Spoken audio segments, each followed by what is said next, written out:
Welcome everybody to our November 28th meeting of the Cape Cod Association for Public Procurement Officials. I do have a couple of items that I want to do quickly, a couple of updates before we dive right into our presentation by Neil Cohen today from the Office of the Inspector General. So the first thing, our members should have received the meeting minutes for the September 26th, 2023 meeting. So I just need someone to provide a motion to accept the meeting minutes. Svetlana, thank you so much. Do I have a second?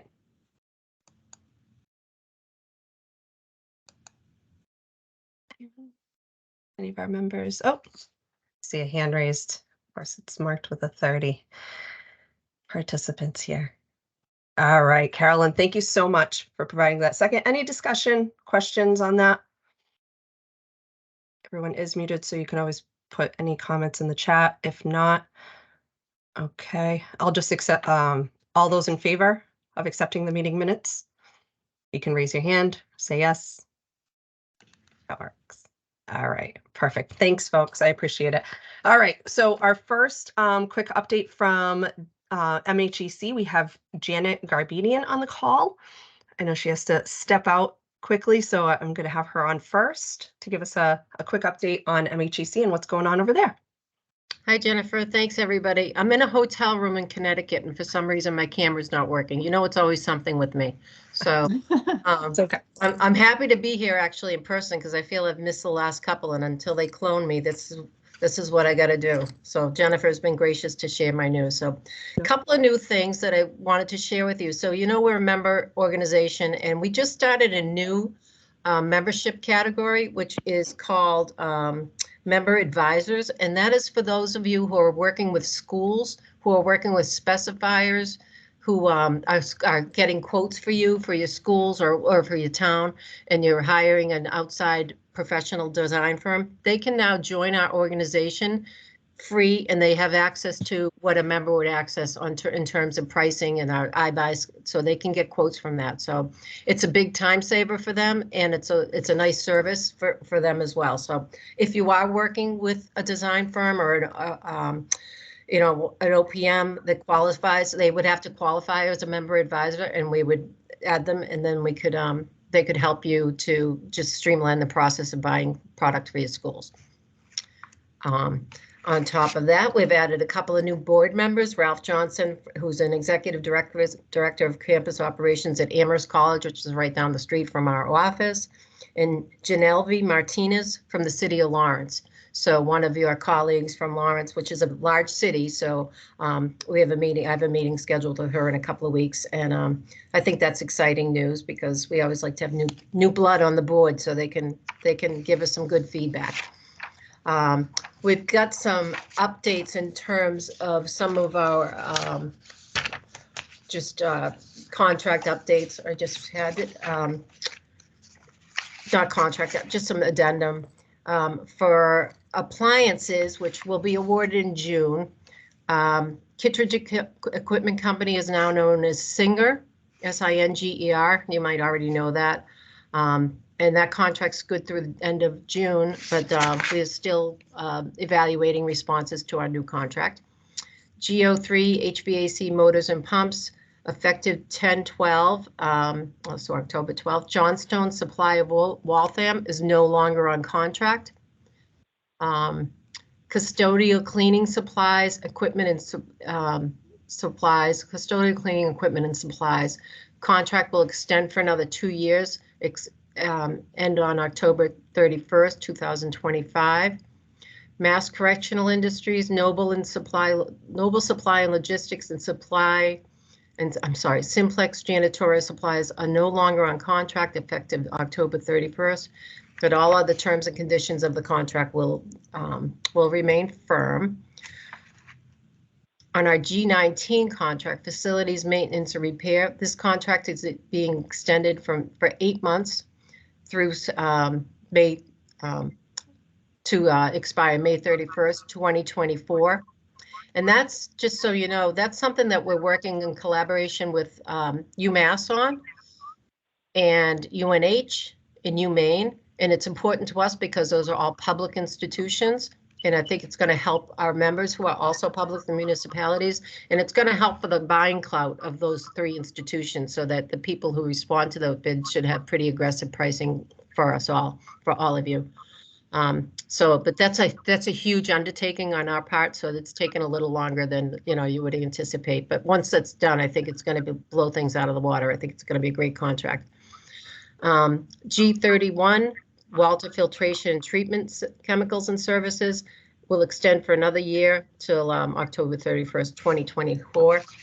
And that is, we have a couple of save mores that you can take a look at online if you're looking to save on Stingray refillable systems for mops, for janitorials, and school health always has great, I call them coupons, but they have a great rebate offer for spot vision screeners. I think we talked about that in the past. But I hope you all had a great Thanksgiving, and you look forward to a beautiful holiday season. And I thank you for the time. Thanks, Janet. Appreciate it. No problem. Awesome. Thank you. All right. Well, enjoy your conference. Well, I know. I'm at Mohegan Sun. I've gotten my steps in just going from the hotel to the conference center. Trust me. That's a fun one to be at for sure. Yeah. Thank you very much. Thanks so much. All right. Bye-bye. All right. Up next, we have Patricia Burke from OSD to give us an update on our state contracts. Well, good morning, everybody. Jen, thank you so much. And Janet, I am a little jealous. I won't lie. Okay. Great destination to be at this morning. Good morning, everybody. So I'm here just with a few updates from OSD.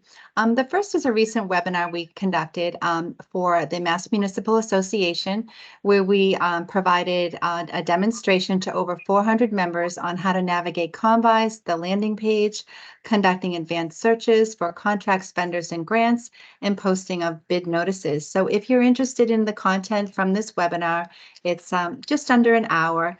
There'll be a link provided as part of this meeting, but you can also go to the MMA website to locate that as well.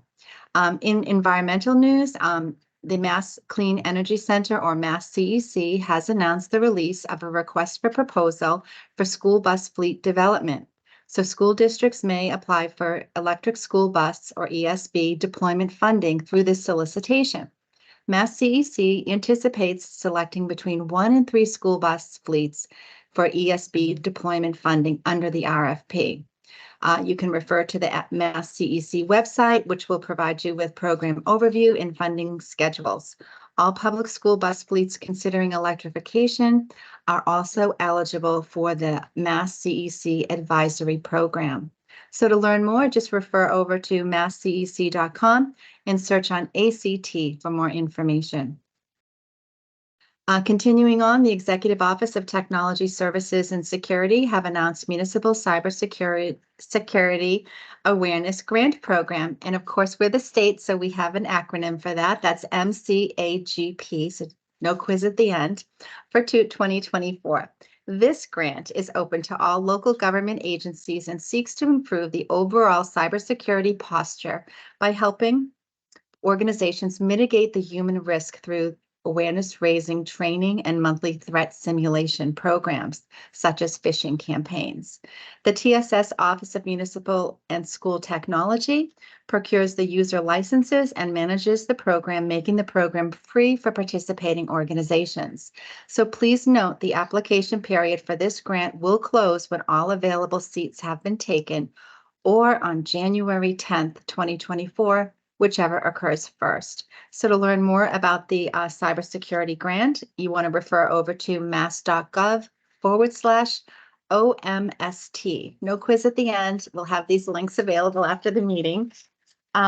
And keeping in mind with the cybersecurity solutions, OSD, of course, we're keenly aware of the dynamic cybersecurity landscape and how necessary it is for you to have plans and protections in place to secure both your data and IT infrastructure. We offer ITS 78, including comprehensive tools and solutions to address cybersecurity from experienced and qualified vendors to address all facets of cybersecurity, which include baseline assessments, planning, solutions, implementation, and breach remediation. So to learn more about ITS 78 from OSD, we'll refer you over to the contract user guide, which again can be found at combis.com, right under the purchasing information section. And finally, just regarding our new contracts, we've got FAC 122, which is our landscaping products, parks, and recreation equipment statewide contract. And it truly is like a one-stop shopping for all park and recreation needs. This contract supports, it has, we're happy to welcome 29 vendors with 14 products of, 14 categories of both products and services, including things like plants, playgrounds, benches, water parks, mulch, etc. So this is going to replace the current FAC 104, which will remain active through the end of December of 2023, allowing for a smooth transition over to FAC 122. Again, user guide information, the complete list of contractors will all be published as of the start of FAC 122. So that's it from OSD this month. Again, I extend the warmest of holiday greetings to all of you, and peace and prosperity in the new year for sure. Thank you so much, Jen. Thanks, Trish. I appreciate it. All right. So now for the man of the hour. Today we have a presentation from Neil Cohen from the Office of the Inspector General. And today he's going to be, I asked him to condense a full day training into 90 short minutes on drafting specifications and scopes of work. So Neil, whenever you're ready, feel free to share your screen. Thanks. Just give me 1 second here. Let me see if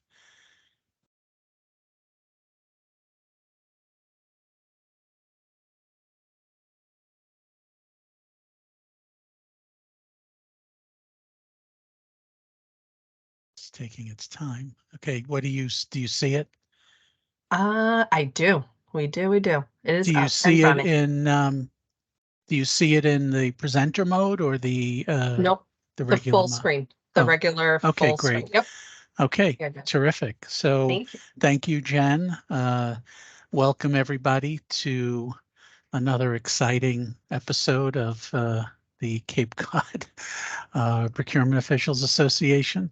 I hope everyone had a good holiday, and thank you for inviting me. And as Jen said, she asked me to condense a full day class into a very short presentation. Hopefully we can get it done in 45 to 60 minutes. So bear with me. It's it may not include everything that you need about drafting specs and scopes of work, but hopefully it'll be useful information for you.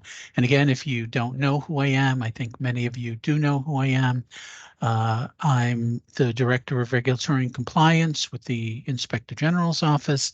The OIG Academy falls under my jurisdiction. I've been with the office for many decades, but the past 5 years I have done training and 30B technical assistance primarily.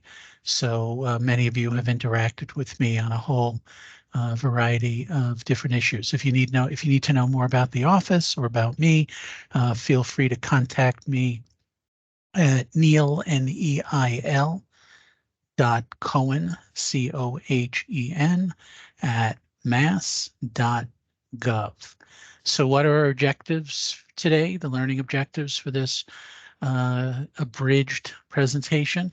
It's really to help identify best practices for drafting specs and to define some terms. So I think a lot of confusion comes up because we kind of interchange terms sometimes, and we're not always clear about their meaning. So I know this happens a lot when people call us. They'll say, hey, I'm drafting this, or I'm working on this, and we're not really speaking the same language. So I think it's important that we begin by talking about the terms that we use, defining them, and also you know, 30B, it is what it is. It doesn't get very detailed about what it is that we should be doing when it comes to drafting scopes of work or specifications. And the first thing I wanted to do is really review what 30B actually says. And that could provide context for us, you know, for the rest of the presentation. Really not going to touch on the construction bid laws. So what does 30B actually say about specifications and scopes of work? So in section 2, there's the definition section of 30B. It describes purchase descriptions, purchase description as the words used in your solicitation to describe what it is you're looking to purchase, including specifications. So we're going to touch on this more in a second, but specifications are a little different than the description. And then as we go to section 5, which is the bid or IFB section, it says that you need to describe the supply or service. Okay, I think that's pretty obvious, but you know, doesn't really get into many more details about that. Then in the RFP section, gets into a little more detail. Section 6, it says you need to include the purchase description, which is defined in section 2, and the evaluation criteria, which I think most of us are familiar with when you use RFPs. It also continues that the criteria, the evaluative criteria that you set up, need to address or include the standards of acceptability. And you have to make this determination. You establish these standards. And it relates to, and this is really one of the most specific parts of 30B, quality, workmanship, results of inspections, tests, and suitability for a particular purpose.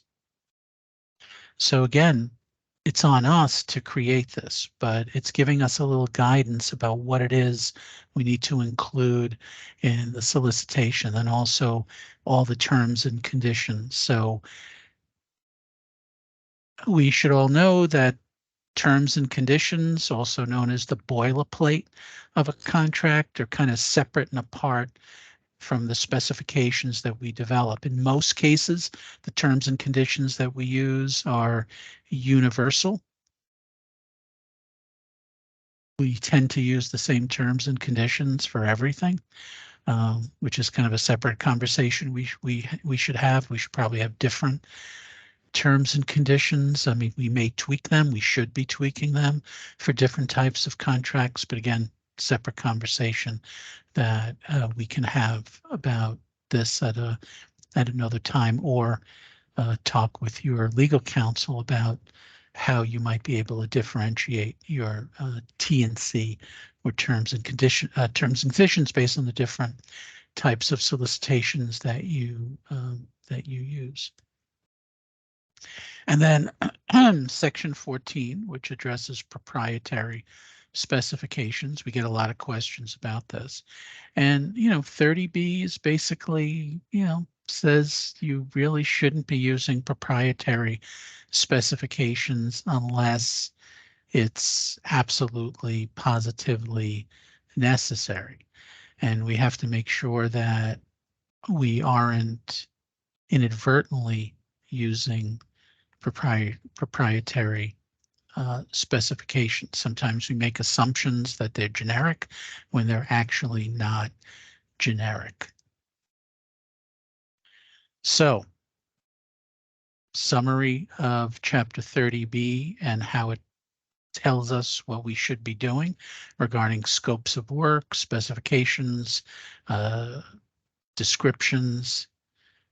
It's pretty basic. It's pretty vague. And only section 6 that relates to RFPs gets into more specificity. So where can we look beyond 30B for some of these definitions, for, again, to help us speak the same language? So there are plenty of industry sources that we can use. I just did a quick search on the internet, and here first, scope of work. And I know we get this question occasionally, what's the difference between a scope of work, a purchase description, a statement of work, specifications? They're all slightly different, but they're cousins. They're from the same family. So a scope of work, and what gets confusing is sometimes the same acronyms are used for different things. So this is SOW, scope of work. And I know a lot of you confuse me when you call the 30B line because you refer to sometimes RFQs, and I'm not sure what you mean. So that's an example, because RFQ could mean many different things. Some of you use it for a request for quotes or quotations for that 30B threshold of 10,000 to 50,000, or if you're from a school district, up to 100,000. But an RFQ could also be a request for qualifications, which is sometimes seen on the construction side or the design side. So it can get a little confusing when we just toss around acronyms. And SOW, unfortunately, refers to both scope of work and statement of work. So it gets really very confusing unless you kind of qualify your statement. So a scope of work, what is that?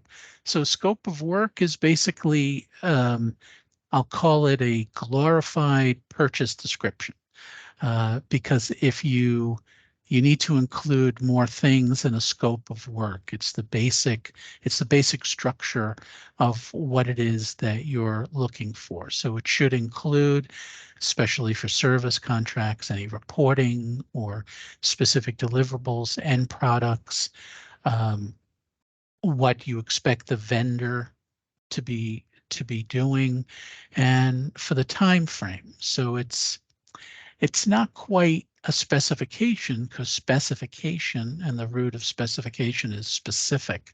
So it's not necessarily defining what it is that you're looking for, but it includes the whole scope. There, so we use scope, the scope of what it is that you're looking for. So I guess a way that I would describe it is, let's think of a vehicle. If you think of your average car, we would describe the car, and this is the way that we would do a scope of work based on kind of what we see. Whether you want 2 doors, 4 doors, if you want some features on the dashboard, it should have 4 tires, right? Steering wheel.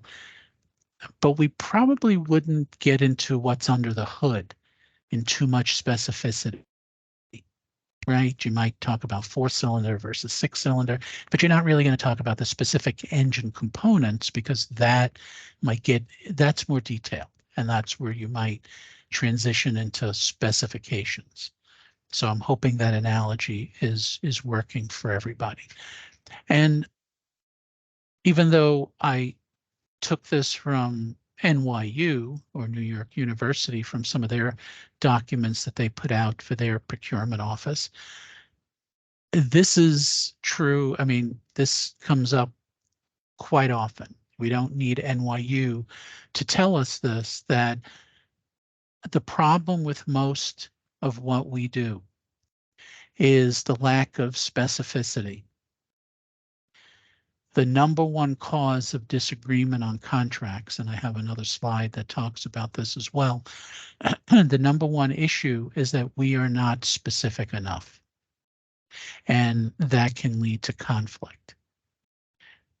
And I know in our contract administration class, we talk about ambiguity and how ambiguity is our enemy. And I'm going to get into more details about this in a couple of minutes. So bear with me. So a statement of work, the next SOW. So what's the difference between a statement of work and a scope of work? So the statement of work is typically, this is, from my experience, maybe some of you have experienced this differently, but this is more for, I think, on the construction side, where the statement of work is something that's created post-award. And it likely includes a lot of the information that we put in the solicitation, or if it's a construction contract, in the bids. So it's repetitive in part, but it also builds on what was in the solicitation. It could get more specific. You know, it could add the names of specific individuals, or it could reference the contractor or the vendor that you hired and who's supposed to do what, where. It's a more detailed document that might be incorporated. It should be probably incorporated into the contract. It should be part of the contract, not always. But it's a kind of a seminal document for any project, not necessarily for just a purchase, but definitely for a project. So the scope of work, and I'm not going to abandon the acronyms now to avoid any confusion, but the scope of work could be part of the larger statement of work. It could almost be like a preamble to the larger statement of work. And as I had mentioned, the statement of work should be part of the contract, or at the very least part of a project or a contract management plan. And it typically happens after award, or it's developed in part, or maybe edited after award to include more of the specifics and reduce some of the ambiguity now that you know who the contractor will be and specifically who's going to be doing what, when, where, etc. Specifications. Okay, I just pulled this from Wikipedia. A specification refers to the standards that we reference, or a set of requirements that we want the vendor or the contractor to conform to. Pretty simple. In concept, it's simple, but in practice, it's not always simple for us to develop these standards or even think about how specific we need to be. Sometimes we get too specific. It's sometimes hard to find that sweet spot, you know, between not being specific enough, being too specific, and also not falling into the trap of using someone else's specifications that maybe are not very good to begin with, or a specification that was created by a vendor, which is a no-no, or it was tailored either knowingly or unknowingly for a specific type of vendor or product. So we always have to be careful when we borrow specifications from others. It's an acceptable practice to do that. We just have to be careful whenever we use somebody else's materials. We can never assume that the materials that they're giving to us are accurate or they meet our need. We always should consider kind of tweaking it a little bit, or at least reviewing it. I know sometimes I can't help but to laugh at this. Sometimes jurisdictions will send us, let's say, their specifications, and they say, "Do you mind taking a look at this?" And sometimes they don't, and they told us they borrowed it from another town, but they don't even bother changing. They didn't read it. They didn't edit it. So when you go through it, it refers to the town that they borrowed the specifications from, or they borrowed the solicitation from. So at the very least, you should change the name. So it's not town A that's putting out a solicitation for town B, because that's going to confuse everybody and is likely going to create some issues. It may not be a legally binding solicitation. So you get back to specification. So it's like anything that you feel that you need to include to get what you want. Again, pretty simple, but it's that level of specificity that can sometimes be confusing. So I also included the because I'm just going to go back for a second. So this definition is a specification refers to a standard.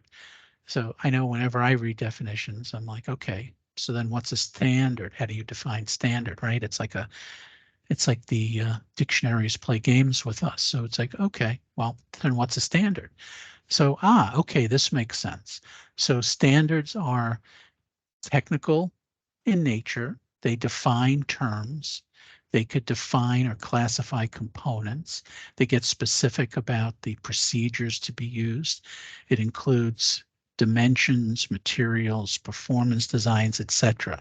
So this is really much, it gets into much more detail. So I'm going to go back for a second.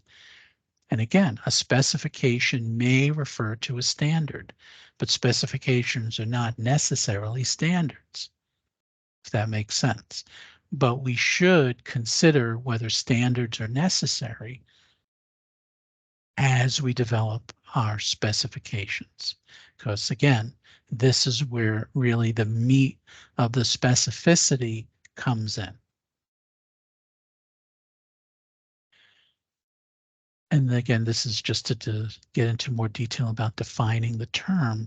And this is just what I like to do. You know, I like to understand what words mean.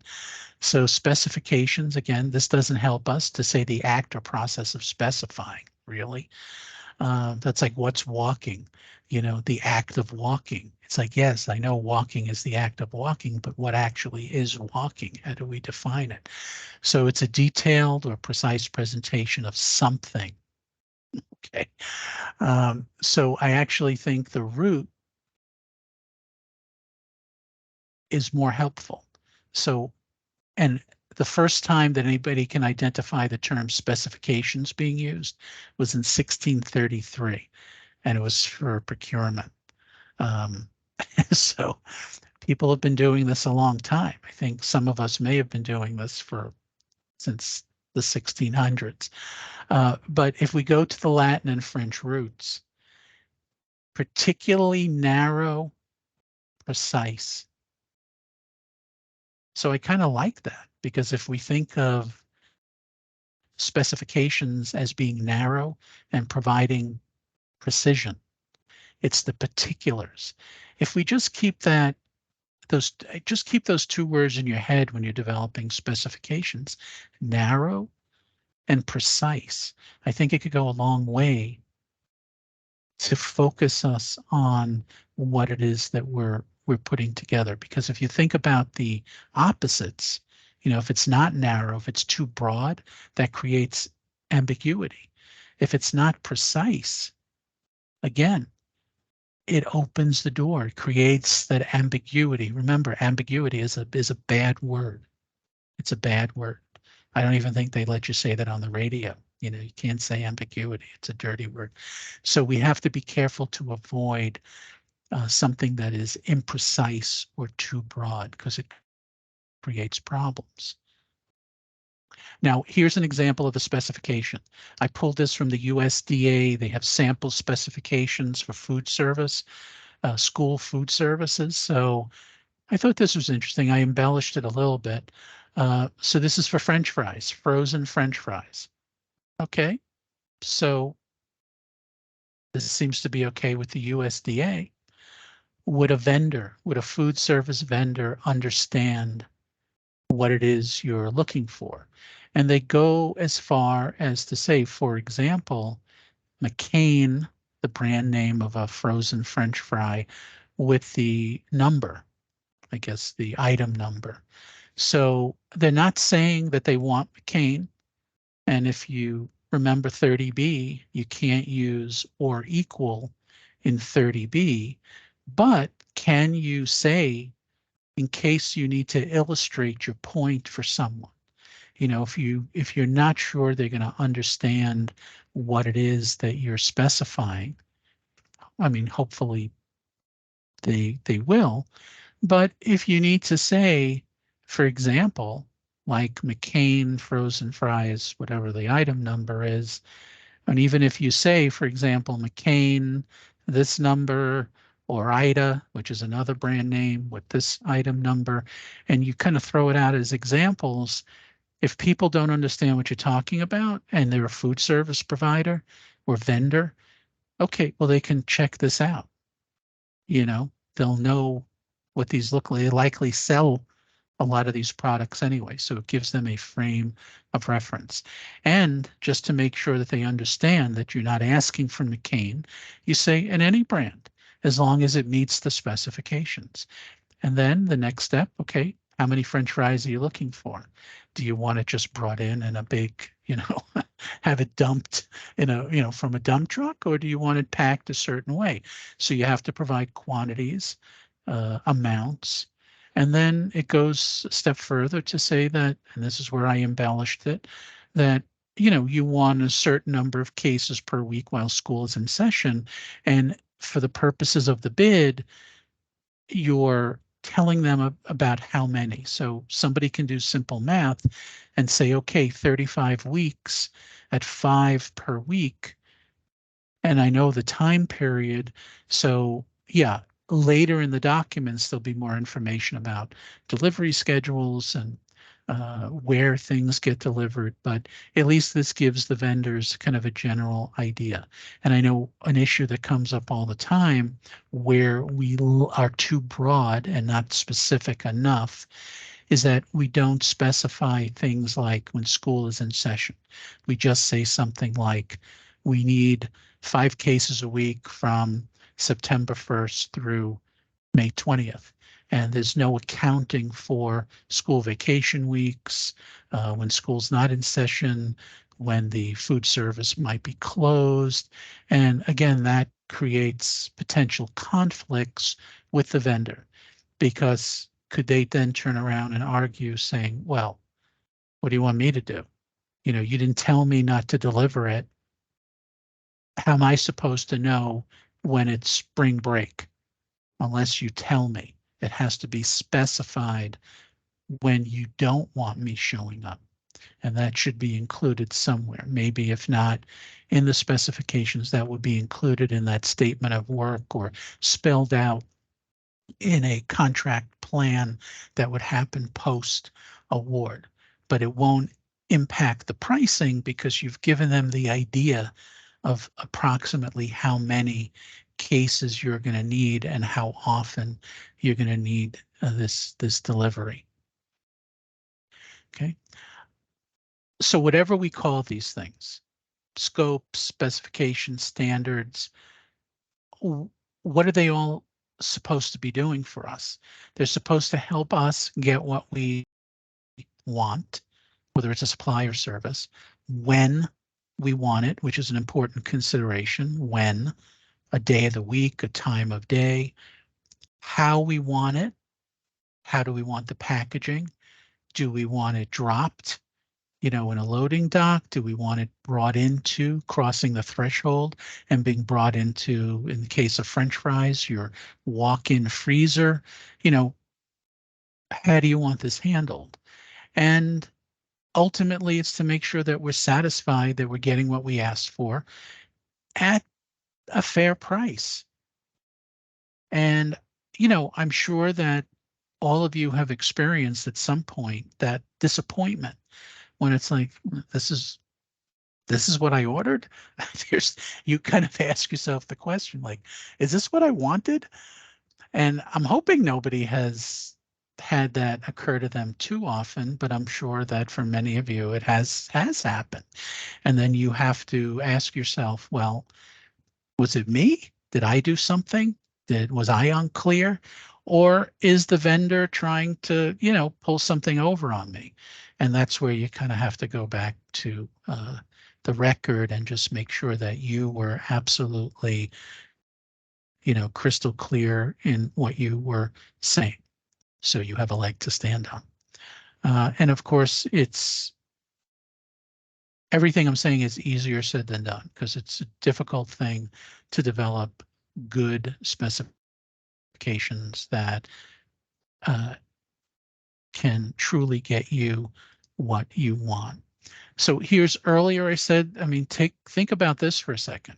Construction contracts, 1/3 1/3, 33% of construction contracts end in disputes. All right, that's pretty high. 10% of non-construction contracts encounter disputes or claims. So I don't know if you've experienced this as well. 10%, 1 out of every 10 contracts you issue have some type of dispute. You know, I'd love to hear from you. I don't know if any of you want to put in the chat, you know, if you feel like, you know, you meet these percentages. And the last one I find fascinating. I didn't know this until I looked it up. 33% of the civil court cases in the United States involve a breach of contract, but only 3% of civil cases actually go to trial. That means 97% don't make it to trial. They get settled or they get dropped before they go to trial. And then of the 3% that do go to trial, 1/3 of them involve contract disputes. So this is a really big deal. So anything that we could do to avoid the potential of a contract dispute that could lead to mediation, that could lead to going to court. And, you know, whenever something like this happens, you also have to, you know, listen to the cash register, cha-ching, cha-ching, because you're either paying attorneys or you're paying for staff to kind of deal with this. And depending on how it goes, you may actually be on the hook. This may actually cost you money. I just had something glitchy happen with my computer. Can you guys all hear me? Can you still hear me? Yes, we can still hear you, Neil. Oh, Yeah. okay. Thanks. Nope, No, you're it good. was very strange. No Okay, worries. thank you. No problem. Okay, thank you. So let's talk about some best practices. So in order for you to come up with good scopes, good specifications, I mean, again, this is kind of obvious, kind of common sense stuff. You do your research.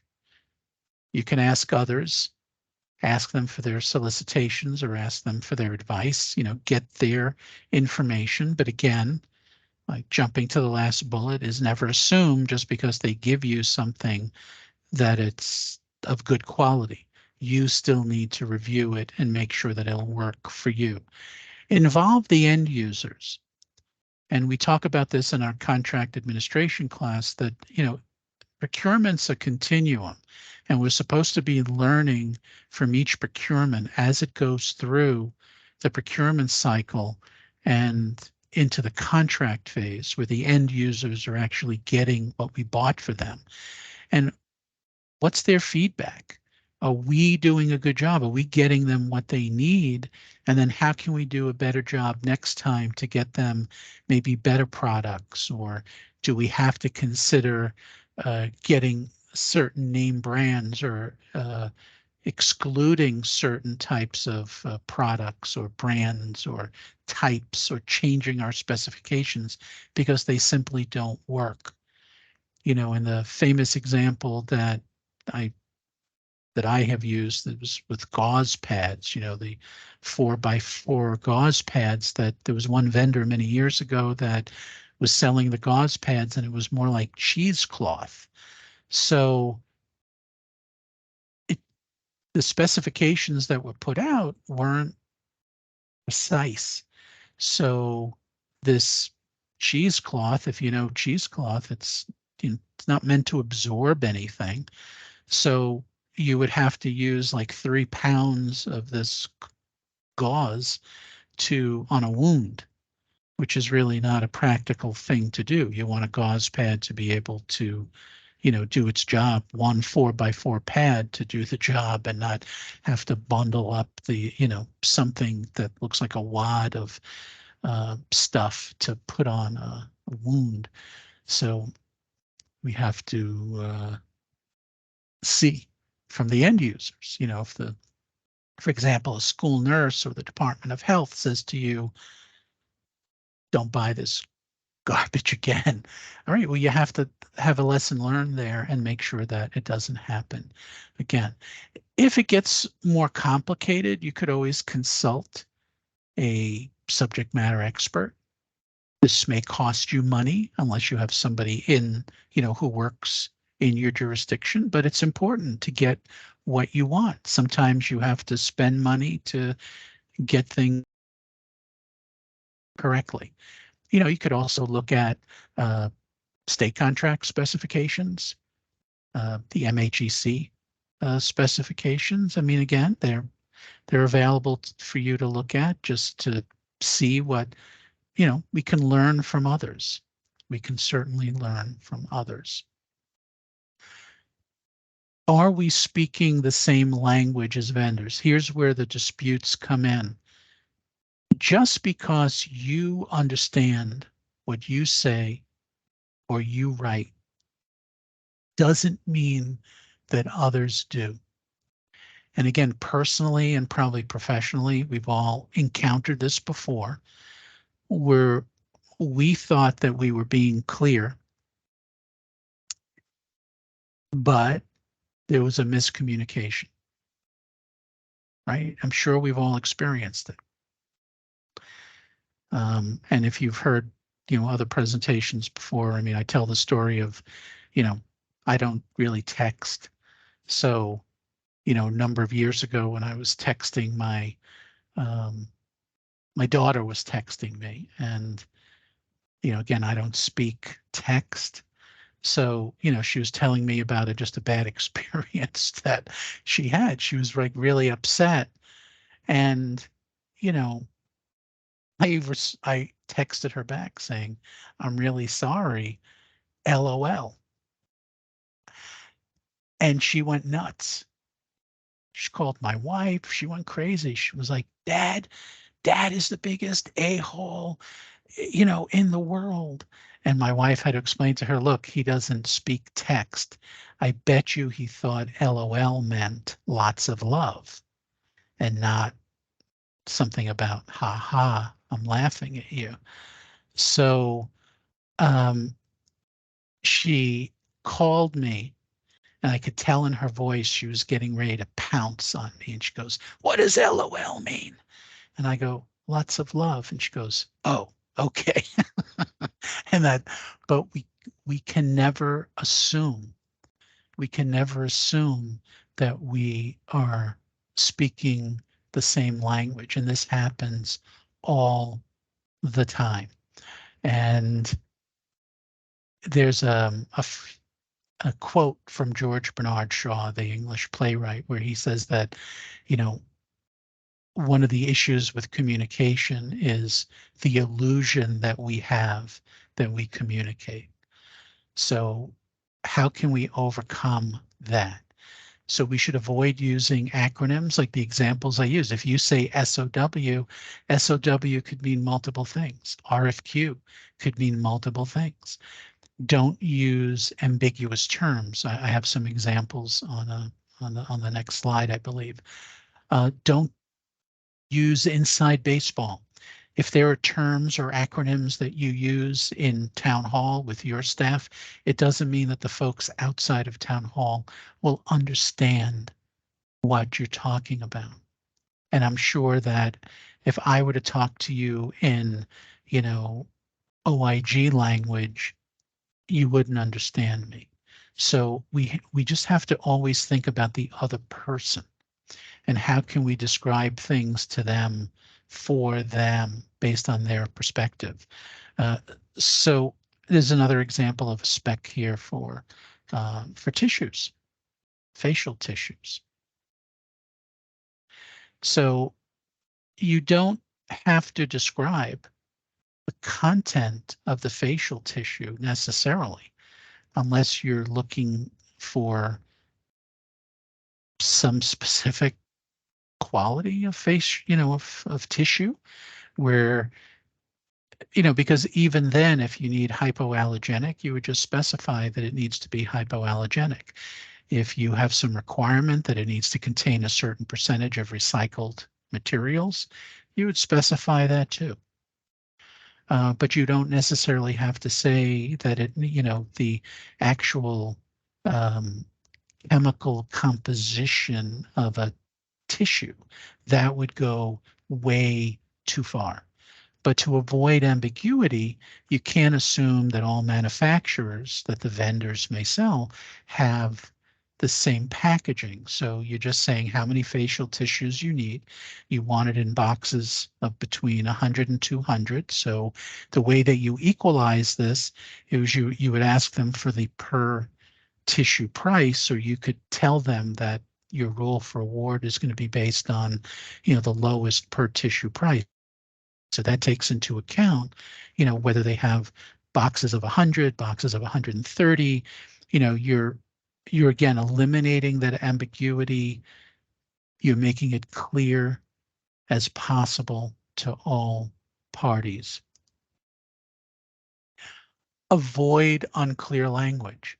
Again, this is part of our communication. We all assume we know what we mean. As needed. Okay, it may be crystal clear to us. What do we mean by as needed? You will need to deliver as needed. Well, if I'm the vendor, do I need more of a clue of what that actually means, as needed? Well, I understand that you may need things at certain times above and beyond what like a normal schedule might be, but give me some idea what as needed means according to industry standards. What industry standards? Some industries don't have standards. So you're telling them to follow standards that don't exist. And what if I'm a vendor and says, oh, I guess I can apply my own standards here if there are no industry standards. Tissues should be soft and gentle to the touch. Well, soft and gentle is kind of in the eyes of the user, right? We might have all definitions of soft and gentle. I know it seems obvious, right? Soft and gentle means it doesn't irritate me when I blow my nose, but are all our noses created equal? I'm not sure. I'm not sure that the definition of soft, of just saying it should be soft and gentle. Is there a way to expand on that definition? I know this may sound crazy to some of you, but it still creates that ambiguity, because what if you complain to the vendor saying, no, these tissues hurt my nose, and the vendor says, doesn't hurt my nose, it's gentle on me. Work site must be kept clean. Everybody's definition of clean is very different. And then weekly. I know in your mind, you may have thought weekly means every Wednesday, but weekly could mean Friday and then the subsequent Monday, but that's not what you want. So you need to specify. If you need to say weekly on every Wednesday, unless otherwise directed, because what if you're going to be closed on Wednesday and you don't want to take the delivery on Wednesday, you'll tell them to skip it and come back the following week. And again, these are examples we use in other contexts and other classes. If I say I want a hamburger, you're not necessarily going to get the hamburger that you envision in your mind. So if you have a specific type of hamburger in mind, you need to specify. So you actually get what you want. Because if you have the one on the left in your mind and you get the one on the right, you kind of have to accept the one on the right if you weren't specific enough. Same thing with clean room. Is the photo on the right clean? To the person whose room it is, they think it's immaculate, but that may not be what you were looking for. So you might have to go further and say, no, clothes should not be piled on any of the furniture on the floor. The floor should be clear of debris. The garbage should be emptied. However, whatever you need to do to be satisfied that the room will be clean for your purposes. So it's about clarity, but it's also about perception. And sometimes the differences in perception create that ambiguity, which leads to conflict. So just look at these, I'm sure you've seen a lot of these or similar ones before. Depending on the way you look at it,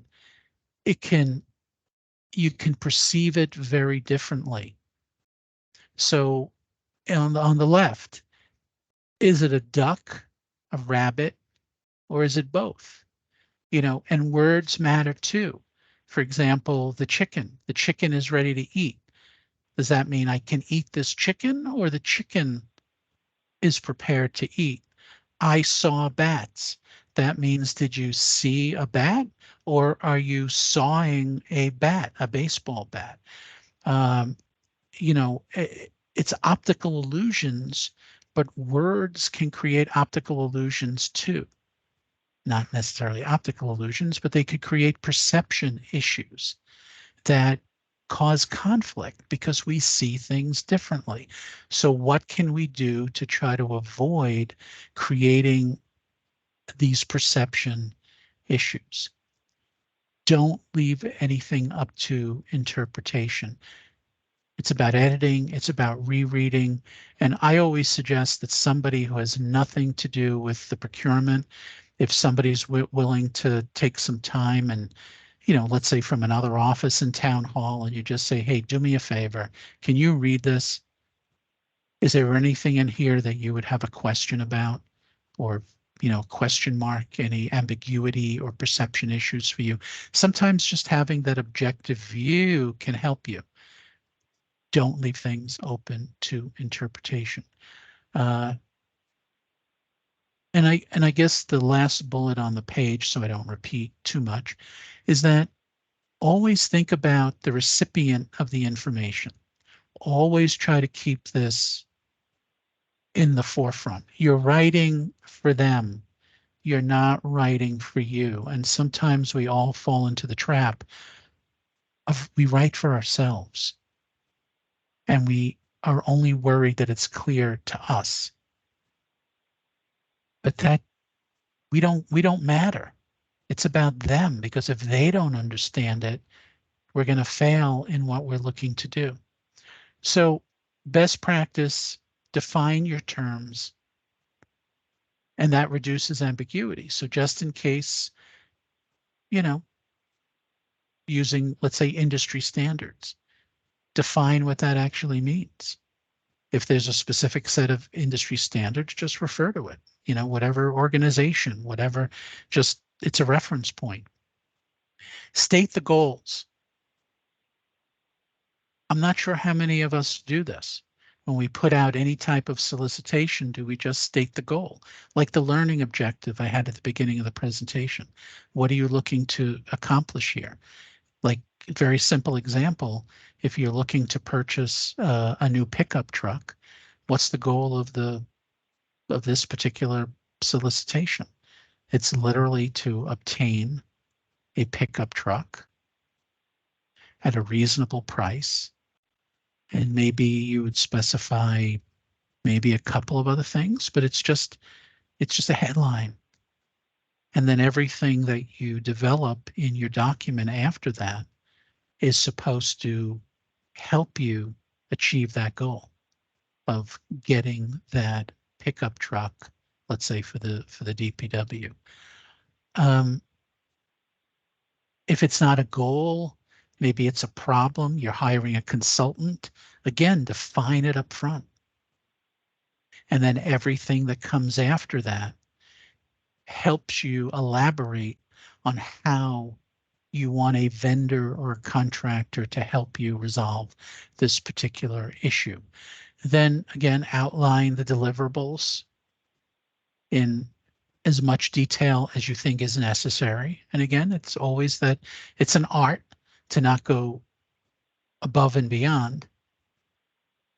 Outline the tasks to be performed, the end products or deliverables that you are expecting, any tasks that not only you, but the vendor may have to perform, any schedules, because again, contracts are ultimately a document that relates to both parties. both parties have contractual obligations. So it's okay to spell out what your obligations are so you don't forget. Because if it's something that the vendor wants or needs, they're going to hold you to that, whether you remember or not, because it's, part of the obligation. So here's a basic example. What do folks think about that? I don't know if anybody wants to turn on their mic or put something in the chat, but assess school district needs for public health awareness. Submit a report assessing needs and draft training curriculum to address the assessed needs. Is this a good scope of work or consulting contract? I'll answer Yeah, if nobody Jen. else wants to. Sure. Maybe specifying what those needs are in more detail. Okay. What is it that we're trying to address? It's very broad. Yeah. Thanks, Trish. Who does the program serve? Yeah. Right. And for the sake of time, I'll just go to the next slide. But I would argue that there's a lot of open-ended items here. So here's another example. So you're stating the goal, and it's not just about overall, just going back to the last slide first, it's not just about overall public health awareness. You actually have a specific concern about COVID, and then possibly other communicable diseases that could be, could somehow impact your school district. So you're laying out specifically what you want them to do. You're eliminating the ambiguity, because what if the consultant does their work and they interviewed 5 kids in the front of the school? Is that what you wanted?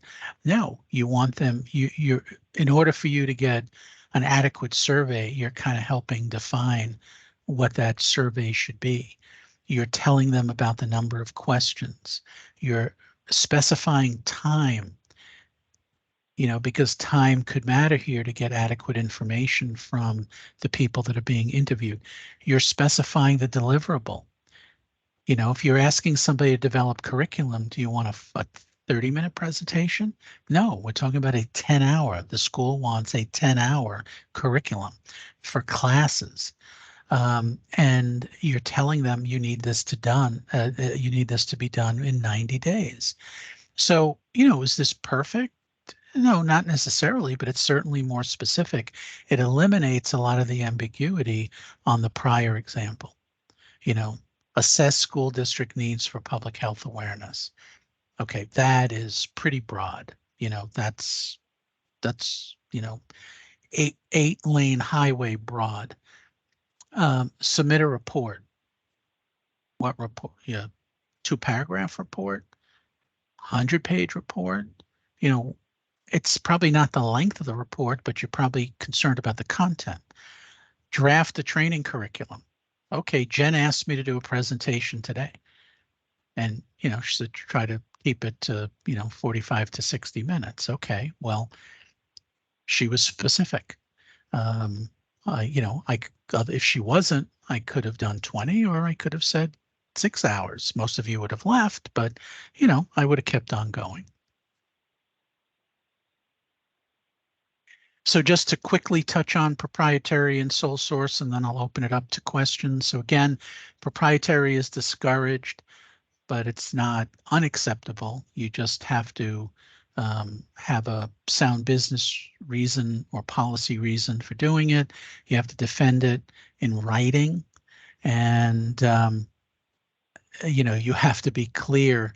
What we always tell people is whenever you're going to use proprietary, or in a sec, I'll talk about sole source, would you be willing to defend this in public? Would you be willing to stand up in front of, in this case, town meeting and defend it? If you don't think you'd be able to do that, then you probably shouldn't be using the proprietary specifications. And why is it discouraged? Because it tends to limit competition.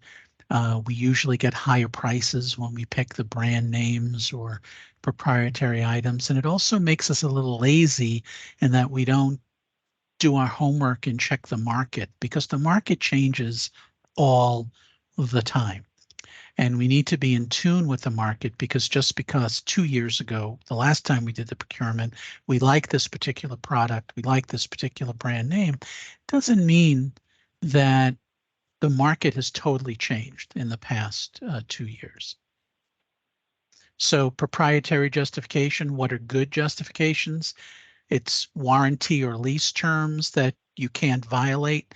For example, if you're leasing a copy machine and part of the lease requirement is that you only use the brand name product replacement parts, for whatever your whatever company you're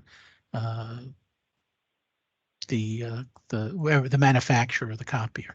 Or for warranty, you don't want to void a warranty if it says that you have to use the brand name replacement parts. So, okay, fine. If you do a cost benefit analysis and you say, well, we did our homework, we did our analysis, and it's actually worth it for us to pay more for the proprietary product because it's so superior, and so much superior, and here's why.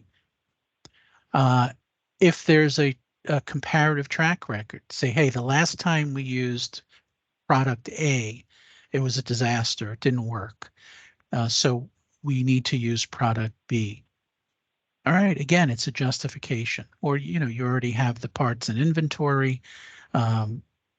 So if you're going to buy, I'll use the copier example again, you're going to lease or purchase a new copier because you already have the replacement parts in stock from the last time, okay. Or if your staff is trained in using a particular, I know we hear this a lot with vehicles, we sent our mechanic and they're certified to repair Ford vehicles, so therefore we want to continue to purchase Ford vehicles, okay. Not good justifications. The employees prefer it. That's really not about preference unless it fits into one or the other. You like it better? Not sure. Like matters. Uniformity? Well, maybe. So we hear this a lot where a jurisdiction might say, look, all our other vehicles are Ford vehicles.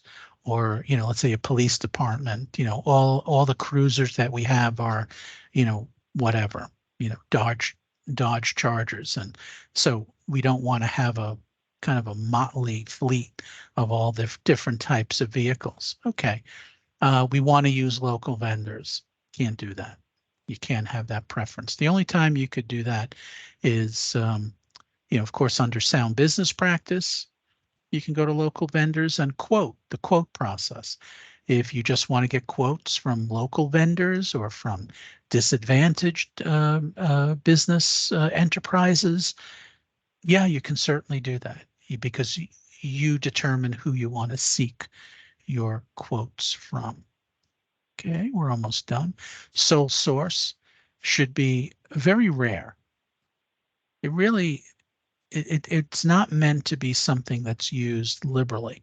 So if you're using a lot of sole source, you need to step back and ask yourself why. Why are you always putting yourself in that situation where, you only have one place to go? It's not really a good business practice to just limit yourself to kind of one vendor, one manufacturer, because they could disappear or they could stop making what you're looking for. You also need a written justification for it. And the difference is proprietary is a brand name, but it's not necessarily available from only one source. And sole source is both proprietary and only available from that one solitary or sole source. Okay. So make sure that you don't inadvertently create your specs or your descriptions that limit competition. Sometimes we do this unwittingly, unknowingly. For example, Kleenex versus facial tissue. Kleenex is a brand name. If you didn't mean to specify the brand name, you have to say facial tissue. An escalator. Believe it or not, Escalator is a brand name. It's proprietary to Otis Elevator Corporation. It's really, if it's not an Otis, it's just a moving staircase. Who knew? Even if you say something like a vendor must have 10 or more years of experience, because, hey, I think that's great. I want them to have a lot of experience. But if the product's only been on the market for, 10 years or less, nobody's going to meet that criteria, or you're artificially eliminating the market, limiting the market. So you need to be careful with that. And sometimes it's pretty innocuous. I remember a long time ago for a tree trimming contract, jurisdiction put out the specs, and it required that the vendor own all the equipment. Jurisdiction didn't know why they thought that was important, but they only got one bid. And we got a call from a vendor, a tree vendor who did not bid, who said, I don't own my equipment. I lease it. I can't afford to just buy it outright. And they said, sometimes we don't even lease it. Sometimes based on the work that we have to do, we may rent a piece of equipment. Sometimes we borrow a piece of equipment from a competitor. And, we do that, especially if we're in other areas where we're not really competing with each other for the same contracts. Or my buddy doesn't bid on public contracts, he only does private contracts. So if I need to borrow some piece of equipment from him, he's happy to do it. So why is it important that the vendor own the equipment? It probably is irrelevant. And if you have a good reason for doing it, you should know what that is. If you're concerned about liability or insurance issues, then you add those items. You add an insurance requirement to, or a more robust insurance requirement to your contract, or in this case, it would be the specifications. But sometimes we unwittingly impact the bids and the market and who can compete, and would be wrong. So I mentioned this earlier, in 30B, you cannot use or equal clauses in the specifications. And on the construction side, you can use or equal, but it's not a throwaway line. A lot of people think it's a throwaway line. I want to use Benjamin Moore, they'll specify for a painting contract, Benjamin Moore or equal. Well, if a vendor or a painting contractor shows up with a lower bid, and part of the low bid is that they want to use, Sherwin-Williams or Valspar or Behr paint, you have to allow them to use those or equals unless you can prove in writing why it's not an or equal. And it has to be a reasonable argument, because this has been litigated. There are court cases about this, and judges have ruled that you have to accept the or equal unless you, the jurisdiction, can prove that it's not an or equal. All right, so that ends the formal presentation for today. I hope I didn't go over. Any questions? No? Anybody still awake? I am. Yeah. So I guess Let's see. Just checking the chat to see if. No. Anyone? I don't see anyone, so. okay. Well, again, I'm going to give you my email if anybody wants to reach out to me. It's Neil, Neil .Cohen, COHEN @mass.gov. And you could, if you forget that, you could always ask Jen. Jen knows how to contact me. I do. Right. She sometimes, I think, I think she's shown up before, right? You've just like stalked me to ask me questions, but Pretty much. It's getting close to that for sure. So again, thank you for inviting me, and I'm happy to you know, do presentations again for you folks, and Thanks, Neil. just let me know. And good Absolutely. I luck. appreciate it. Sure. That was great. All right. Awesome. All right. Thanks, everybody. All right. Thank you. Thanks so much, Neil. All right. Do you need me to stay on or no? No, you don't have to. I appreciate it. I'll Okay. talk to you soon, I'm sure. All right. Thanks. Thanks, Take it Neil. easy. Okay. You Bye-bye. too.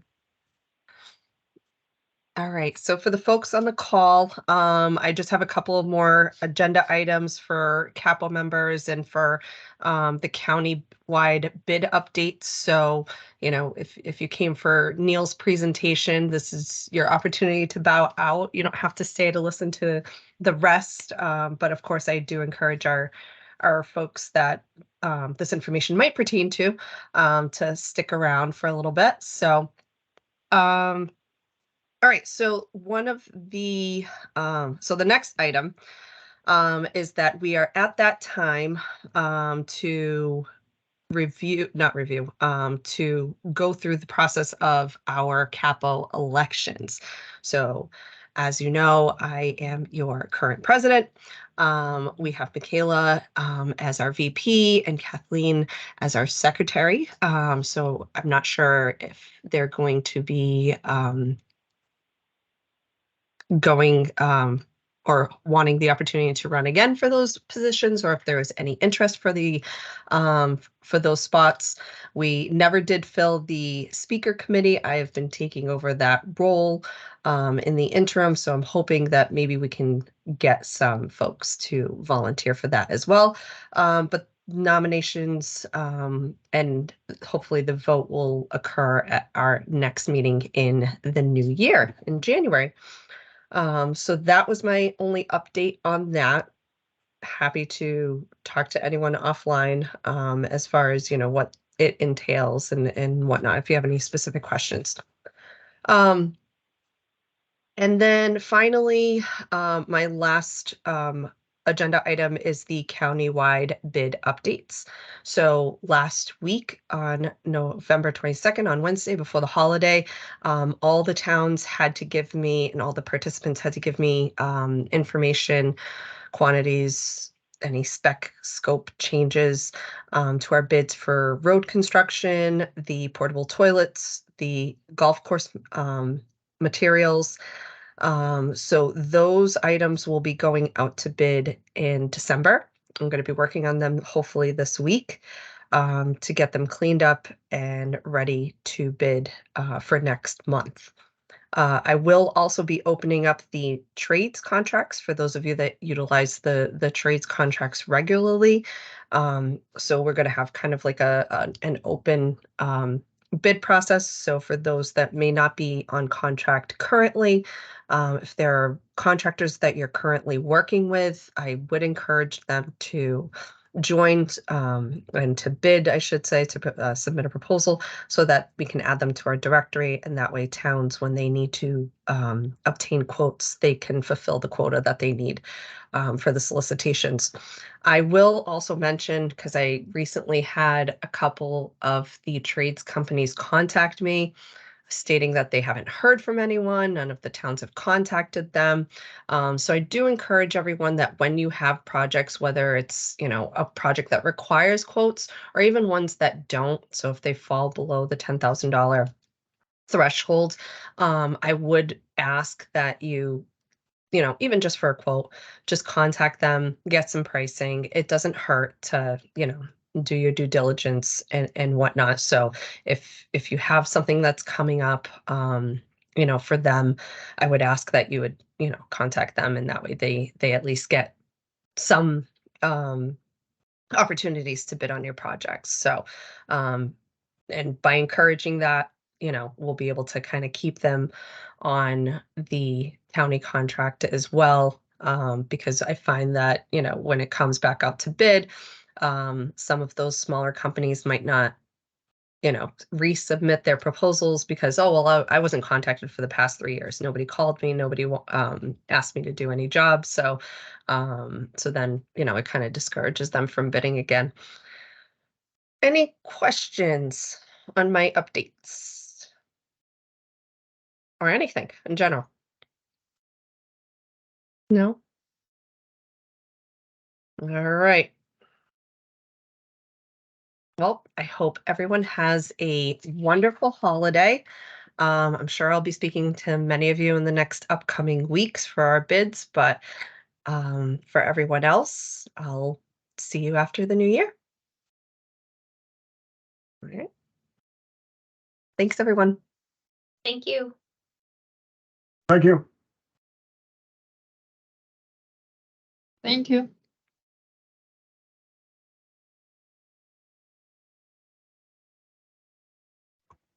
Jen, I have a quick question. Can you hear me? I can. Should we talk about